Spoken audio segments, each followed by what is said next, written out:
When I was younger, I lived in a small town located in the middle of nowhere.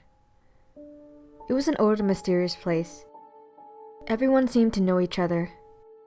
Neighbors tended to gossip to pass the time, and there were lots of small businesses and abandoned buildings. My younger brother and I shared a small room on the second floor of a rundown apartment. Our window faced directly to a forest, and within those trees was a hidden railroad. Sometimes my brother and I would jump the fence to play hopscotch in between the train tracks, despite our mother always scolding us for hanging out there. Thankfully, the train never came at the time that we were there. If anything, I noticed that I only heard the sounds of the train at night. I'd never actually seen the train in person. On a Sunday afternoon, my mom had taken my brother to the store with her, and I was left home alone. At this time I was only 7, so I took this opportunity to visit the railroad behind my house by myself. I played hopscotch alone in between the metal bars. Even without my brother there, I almost felt like I was being watched. Deep inside myself, I knew I wasn't alone in that overgrown forest. Within the distance, I could hear light footsteps hit the leaves.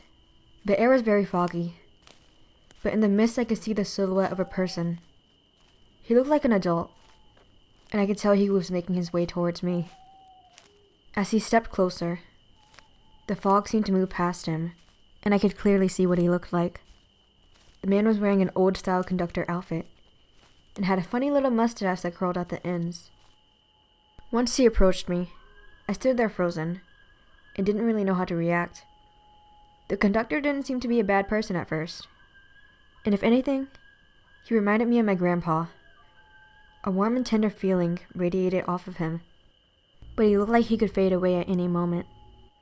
He told me that I should hurry home, and myself, being an annoying kid, questioned him. The man looked down at me, and I could feel the sweat build up on my back as his whole aura changed. He was no longer a friendly old man trying to warn me, but a terrifying figure that was giving me a threat. He said a sentence that made me back up a little bit in fear. Child, the train might run over you one day if you're not careful. I don't know why, but my legs began sprinting back into the direction of my home. At the time I was just a scared child, so I didn't even think of the possibility of him following me. When I got back home, my family was unloading groceries. My mom seemed to notice I was out of breath, but didn't comment on it. All she told me to do was to help put food into the fridge, and after that, I spent the rest of my day watching TV until it was time to go to sleep. At the time, my younger brother and I shared a bed. I slept at the edge, right next to the window. My brother had fallen into a deep sleep, but I couldn't seem to drift off. As I laid there wide awake in bed, the distant sounds of the train running reminded me of the conductor. An odd sense of peace washed over me as I fell asleep, listening to the train travel past my room. A couple of years later, I forgot about the whole incident and moved out of the city for college. However, I came back to visit my mother. We were eating together at a restaurant when I brought up how I met the city's train conductor as a kid. She seemed confused, so I ended up telling her the whole story.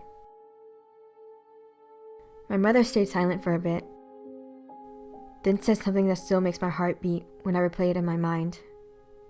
You know, the train system in our town was inactive long before you were born. So whoever you saw was not the train conductor, and whatever you heard at night was not the train.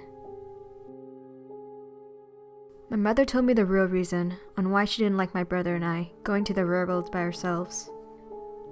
It was like the city's personal ghost story, the train of death, also known as the most efficient route to the afterlife, with all of its passengers being ghosts.